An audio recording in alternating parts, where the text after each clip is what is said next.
पाकिस्तान की सरजमीन पर दुनिया क्रिकेट का मेला सजने को। हसद से भरपूर भारत ने शिरकत न करने के बहाने बना दिए। पाकिस्तान ने भी भारत में होने वाली T20 वर्ल्ड कप में शिरकत न करने की धमकी दे दी। हिंदुस्तान बौखलाहट का शिकार।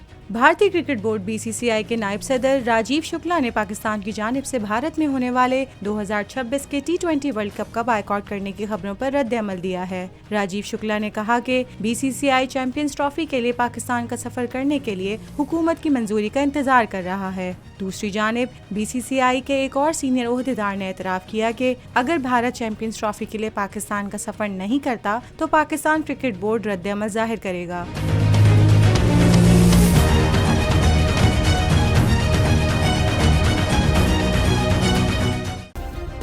सब्सक्राइब करें और बेल दबाएं ताकि कोई खबर रह न जाए।